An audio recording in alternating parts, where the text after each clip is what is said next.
अस्सलामुअलैकुम students and welcome to LNG academy. आज की इस वीडियो में हम क्लास 9 की एक्सरसाइज 1.1 का क्वेश्चन नंबर 2 डिस्कस करेंगे। इससे प्रीवियस वीडियोस में हम क्वेश्चन नंबर 1 को डिस्कस कर चुके हैं, जिसका लिंक मैंने डिस्क्रिप्शन में दे दिया है। अगर आप लोग जो है क्वेश्चन नंबर 1 को डिटेल वे में समझना चाह रहे हैं तो आप उसको भी देख सकते हैं। ठीक है, तो चलें अपने जो है वो आज का लेक्चर स्टार्ट करते हैं। तो क्वेश्चन नंबर 2 में हमें बेसिकली क्या कहा जा रहा है कि हमने represent the following numbers on number line. हमें कुछ नंबर्स दिए हुए हैं डिफरेंट पार्ट्स में, हमने उन नंबर्स को नंबर लाइन पे रिप्रेजेंट करना है। ठीक है, तो फर्स्ट ऑफ ऑल हमें इस क्वेश्चन के लिए क्या करना होगा, हमें अब पता होना चाहिए कि नंबर लाइन हम किस तरह से जो है वो ड्रॉ करते हैं। ठीक है, तो ये बेसिकली हमारे पास एक नंबर लाइन है।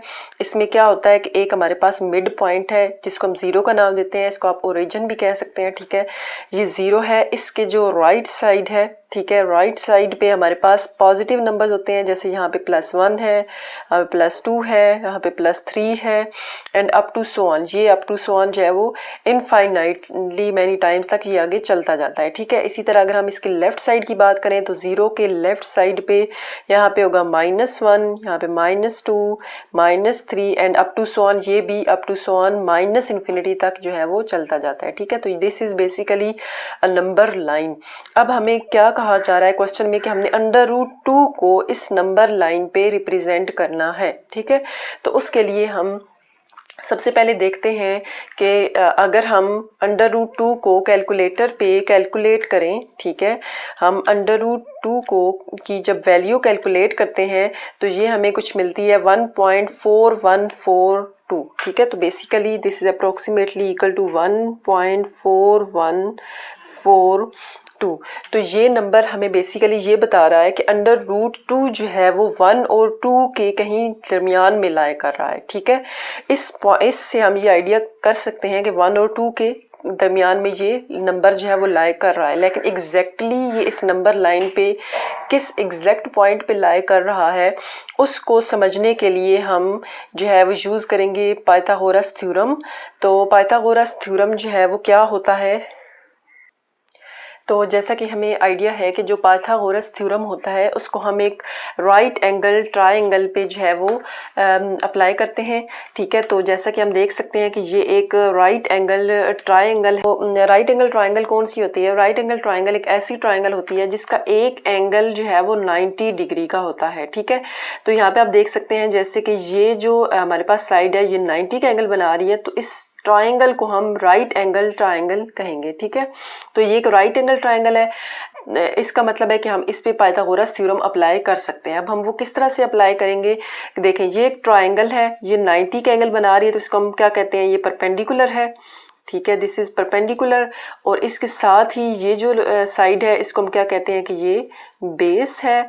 एंड थर्ड वन जो हमारे पास साइड रह जाती है इसको हम क्या कहते हैं कि ये हाइपोटेन्यूज है। ठीक है, तो अब अगर हम क्या करें कि जो हमारे पास इस ट्रायंगल की बेस है और परपेंडिकुलर है, परपेंडिकुलर और बेस को अगर हम 1 ले लें, ठीक है, तो हम इस हाइपोटेन्यूज को जो है वो फाइंड कर सकते हैं। ठीक है, तो इस तो इस ट्रायंगल में क्या है कि अगर हम परपेंडिकुलर और बेस की हमें वैल्यू पता चल जाए, ठीक है, तो हम हाइपोटेन्यूज की वैल्यू जो है वो फाइंड कर सकते हैं। अगर हमें परपेंडिकुलर और बेस की वैल्यू पता हो तो हम हाइपोटेन्यूज जो है वो फाइंड कर सकते हैं। ठीक है, तो यहाँ पे हमने लेट से क्या किया कि परपेंडिकुलर को 1 कह दिया और बेस को भी हमने 1 कह दिया। हम ये कह रहे हैं कि ये जो परपेंडिकुलर है ये भी इसकी भी जो ये साइड की जो लेंथ है वो 1 की इक्वल है, और इसी तरह बेस जो है इस साइड की जो लेंथ है वो भी 1 के इक्वल है। अगर ये भी 1 है ये भी 1 है, ये दोनों हमें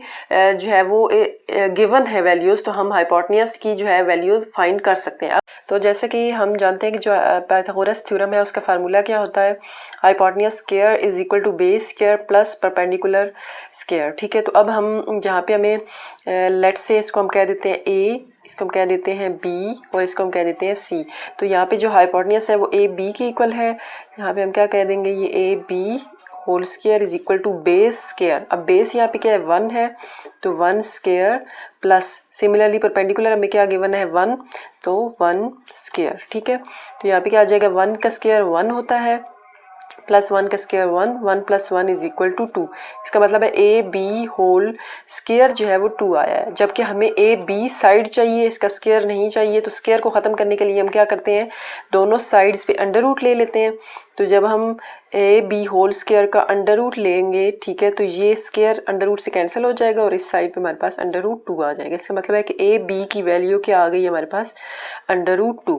तो इसके अकॉर्डिंग अगर हम अपने क्वेश्चन से इसको रिलेट करें तो हम क्या कह सकते हैं कि अगर हमारे पास बेस, एक ट्राइंगल की जो बेस है वो 1 हो और परपेंडिकुलर 1 हो, तो जो हाइपोटेन्यूज की वैल्यू हमें मिलती है वो अंडर रूट 2 होती है। ठीक, हमने जो है वो अभी ये देखा है कि अगर हमारे पास बेस और परपेंडिकुलर गिवन हो और उसका यूनिट 1 हो तो हम हाइपोटेन्यूज जो है वो अंडर रूट 2 आता है। ठीक है, तो हम इसको देखते हैं यहाँ पे अपनी फिगर के अकॉर्डिंग कि अगर हमारे पास जो बेस है उसको हम यूनिट 1 लेना है। यहाँ पे एक यूनिट जो है वो हमने 2 सेंटीमीटर के इक्वल लिया हुआ है। ठीक है, हम ये हमारे पास बेसिकली बेस है, तो इसको हम लेट से कह देते हैं कि ये हमारे पास क्या है, बेस है। ठीक है, इसी तरह जो हमारे पास परपेंडिकुलर होगा वो भी एक यूनिट, यानी कि यहाँ पे हमने जैसे कि बताया कि एक यूनिट जो है वो 2 सेंटीमीटर के इक्वल होता है। तो इसका मतलब है कि हम यहाँ पे इसकी जो परपेंडिकुलर है वो कुछ इस तरह से ड्रॉ कर लेंगे। ठीक है, तो अब हम जब इन दोनों साइड्स को ज्वाइन करेंगे,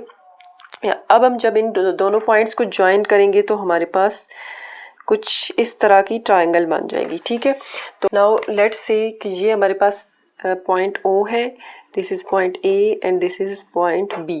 तो अभी हमने देखा है कि अगर हमारे पास जो बेस है वो 1 के इक्वल हो और परपेंडिकुलर भी 1 के इक्वल हो तो जो हाइपोटेन्यूज होता है वो अंडर रूट 2 के इक्वल होता है। ठीक है, तो अब हमने क्या करना है, जो हमारे पास हम कंपास की मदद से क्या करेंगे कि इस जो कंपास को हम ओपन कर लेंगे ओ पॉइंट से ए पॉइंट तक। तो ये हमारे पास इसकी लेंथ क्या है, अंडर रूट 2। ठीक है, ठीक है, इसको हमने इस तरह से कुछ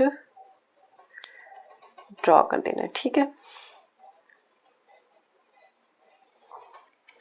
इसका मतलब है कि ये जो हमारे पास वैल्यू आ गई है, बेसिकली ये जो पॉइंट है ये पॉइंट है अंडर रूट 2 का। ठीक है, तो ये रिप्रेजेंट कर रहा है अंडर रूट 2। ठीक है, तो अगर हमें अंडर रूट 2 को रिप्रेजेंट करना हो नंबर लाइन पे तो उसके लिए हम उसको इस तरह से रिप्रेजेंट कर सकते हैं यूजिंग पाइथागोरस थ्योरम।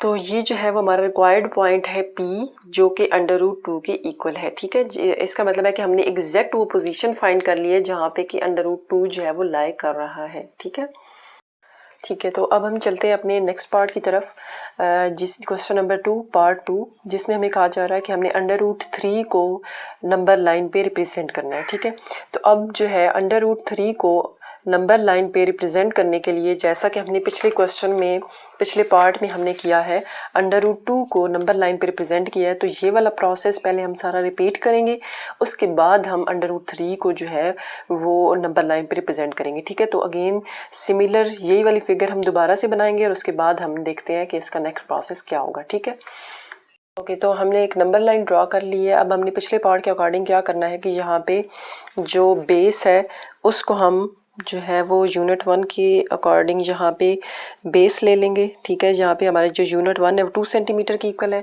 इसी तरह हमने जो परपेंडिकुलर लेना है वो भी हमारा जो है वो 1 यूनिट लेना है, जो कि 1 यूनिट यहाँ पे 2 सेंटीमीटर के इक्वल है। ठीक है, तो हम इसको यहाँ पे अपना परपेंडिकुलर ड्रा कर लेंगे और यहाँ पे ये जो हम third line using these 2 points, इन दोनों को हम जो है वो यहाँ पे ड्रॉ कर लेंगे। ठीक है, तो अब यहाँ पे हम इसको कह रहे थे कि ये हमारे पास अगर बेस यूनिट 1 हो और परपेंडिकुलर भी यूनिट 1 हो तो ये जो हमारे पास साइड आती है इसकी लेंथ होती है अंडर रूट 2।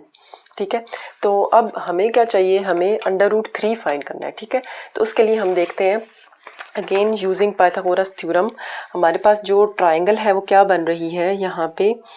ओके, हम यहाँ पे ड्रॉ कर लेते हैं इसको। ये हमारे पास, हमने कहा कि अगर हमारे पास ये बेस 1 है, ठीक है, और परपेंडिकुलर भी 1 है, तो ये वाली जो साइड आ रही है वो हमारे पास अंडर रूट 2 आ रही है।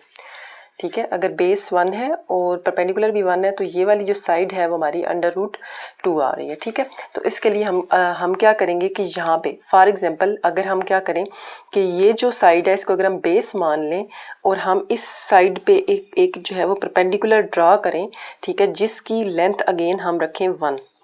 ठीक है, ये हमने परपेंडिकुलर ड्रा किया इस लाइन के ऊपर और इसकी लेंथ 1 है। तो अब हम इस साइड को जो है वो फाइंड कर सकते हैं और देखते हैं हम यूजिंग पाइथागोरस थ्योरम ये क्या आएगी। ठीक है, तो अब हमारे पास जो बेस है वो ये √2 है। ठीक है, और परपेंडिकुलर जो है वो 1 है। तो हमने हाइपोटेन्यूज जो है वो फाइंड करना है। अगेन हम पाइथागोरस थ्योरम अप्लाई करेंगे। Hypotenuse square is equal to base square plus perpendicular square. ठीक है, तो यहाँ पे हाइपोटेन्यूज अगेन हमें नहीं पता। ठीक है, तो यहाँ पे फॉर एग्जांपल हम ए बी सी इसको कह रहे हैं, तो ये ए बी साइड आ जाएगी। ठीक है, ए बी होल स्क्वायर तो इक्वल टू बेस। अब यहाँ पे बेस क्या है, √2 है, तो √2 स्क्वायर प्लस परपेंडिकुलर यहाँ पे क्या है 1, तो 1 का स्क्वायर आ जाएगा। ठीक है, अच्छा अब देखें √2 का स्क्वायर, यहाँ पे 2 स्क्वायर से कट जाएगा, तो आपके पास क्या आ जाएगा 2 + 1। ठीक है, 2 + 1 किसके इक्वल होता है 3। इसका मतलब है ए बी, इसका मतलब है कि ए बी होल स्क्वायर जो है वो 3 के इक्वल आ गए। ठीक है, अब हमें ए बी चाहिए ना कि ए बी का स्क्वायर चाहिए। ठीक है, तो हम स्क्वायर को ख़त्म करने के लिए क्या करेंगे, अंडर रूट ले लेंगे दोनों साइड पे। जब हम अंडर रूट लेंगे तो A B square √ is equal to √3। अब ये स्क्वायर अंडर रूट से कट जाएगा, तो ए बी की क्या वैल्यू आ जाएगी हमारे पास √3। इसका मतलब है कि अगर हमारे पास बेस √2 हो और परपेंडिकुलर जो है वो 1 हो, तो हाइपोटेन्यूज की जो इस साइड की हमारे पास लेंथ आती है वो √3 आती है। ठीक है, तो सिमिलर वे में हम अब क्या करेंगे, यहाँ पे क्योंकि हमारे पास ये √2 है, अब अगेन सिमिलर हम यहाँ पे जो है वो परपेंडिकुलर ड्रा करेंगे 1 लेंथ का। ठीक है, और उसके बाद जो हमें हाइपोटेन्यूज मिलेगी वो हमें √3 मिल जाएगा। ठीक है, तो अब हम इस पे जो है हमने क्या करना है, बेसिकली ये जो √2 वाली लाइन है, इस लाइन पे हमने परपेंडिकुलर ड्रा करना है। ठीक है, तो वो हम कैसे करेंगे, यूजिंग प्रोटेक्टर। यहाँ पे हमने ये जो हमारे पास ये वाली लाइन है ना, इस लाइन को हमने इस डी वाली लाइन की इस लाइन के अकॉर्डिंग रखना है। ठीक है, तो ये जो इसका ये मिड पॉइंट है ना, कॉर्नर है जो, इसको हमने इस कॉर्नर के ऊपर रखना है। ठीक है, तो जैसे यहाँ पे आप देख सकते हैं ये हमने यहाँ पे रखा। ठीक है, और इस लाइन को हमने इसकी ये हमने पॉइंट उस पॉइंट के ऊपर रखा है और ये वाली लाइन हमने इसके अकॉर्डिंग बना ली। अब यहाँ पे देखें ये 90 का जो एंगल बनाती है उसको हम राइट एंगल कहते हैं ना। ठीक है, यहाँ पे इसका हमने 90 के ऊपर सिर्फ एक डॉट लगा लेंगे। ठीक है, अब डॉट लगा लिया हमने। ठीक है, तो प्रोटेक्टर की मदद से हमें पता चल गया कि हमने जो लाइन है परपेंडिकुलर वो किधर ड्रा करनी है। ठीक है, तो अब हमें पता है कि जो हमारा ये परपेंडिकुलर होना चाहिए वो 1 यूनिट होगा। ठीक है, और यहाँ पे 1 यूनिट जो है वो जैसे कि हमने यहाँ पे 2 सेंटीमीटर लिया हुआ था ना 1 यूनिट। ठीक है, तो इसी तरह यहाँ पे भी हम 2 सेंटीमीटर की एक जो है वो लाइन ड्रॉ कर लेंगे। ठीक है, ये 2 सेंटीमीटर की हमने एक लाइन ड्रॉ कर ली है। ठीक है, अब यहाँ पे हम इसकी जो लेंथ है वो 1 है। ठीक है, इन दोनों पॉइंट्स को अब हम ज्वाइन कर लेते हैं। इन दोनों पॉइंट्स को जब हम ज्वाइन करेंगे तो अब ये जो हमारे पास जैसे कि हमने फाइंड किया था कि ये वाली जो साइड आई थी हमारे पास, ये क्या आई थी √3, तो इसका मतलब है ये हमारे पास जो है इसकी लेंथ क्या होगी √3। ठीक है, अब हमने क्या करना है, जैसे कि हमने लास्ट पार्ट में किया है, इसके बाद हमने कंपास को ओपन करना है यहाँ पे √3 वाली लाइन के अकॉर्डिंग। ठीक है, इतनी हम इस कंपास को अपना ओपन कर लेंगे और यहाँ पे हमने अगेन सिमिलर वे में, ठीक है, तो इसको अगेन हम सिमिलर वे में जो है वो यहाँ पे ड्रॉ कर लेंगे। ठीक है,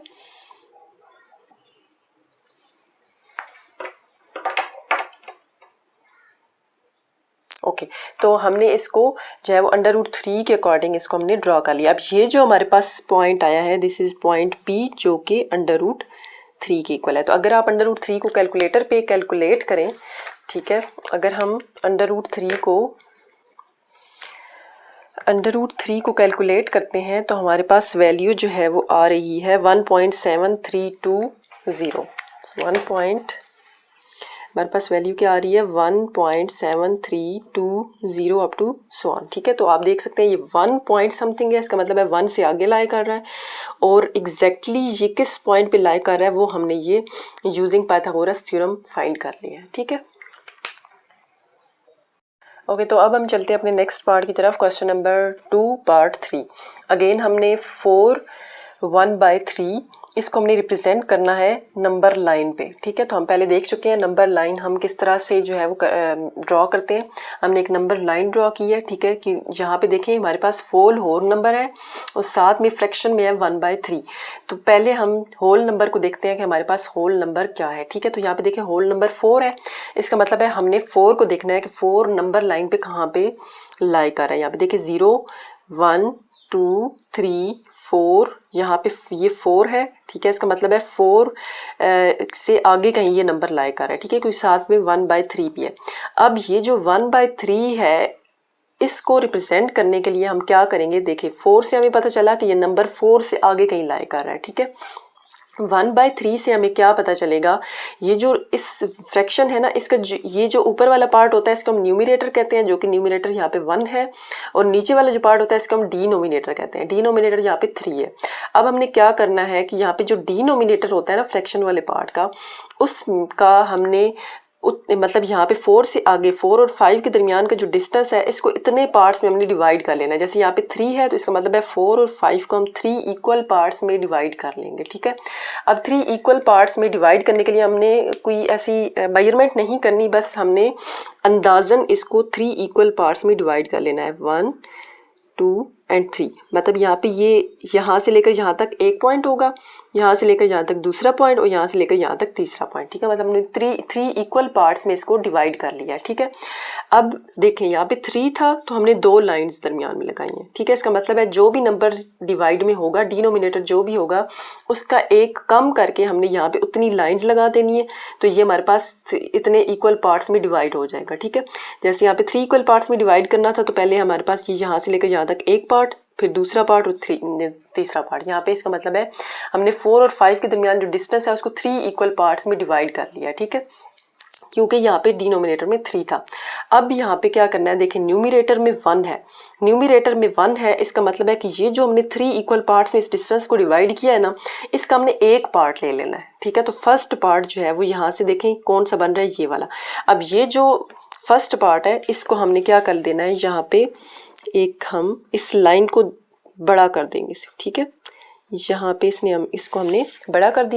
इसका मतलब है कि ये जो नंबर है 4 1/3 वो इस पॉइंट पे लाई कर रहा है, और यही हमने फाइंड करना था कि ये नंबर जो है वो नंबर लाइन पे किस पॉइंट पे लाई कर रहा है, तो वो हमने फाइंड कर लिया, ठीक है। अब हम चलते हैं अपने नेक्स्ट पार्ट की तरफ, क्वेश्चन नंबर 2 पार्ट 4, जिसमें हमने -2 1/7 को रिप्रेजेंट करना है नंबर लाइन पे। तो अगेन हमने एक नंबर लाइन ड्रॉ कर लिया है, ठीक है।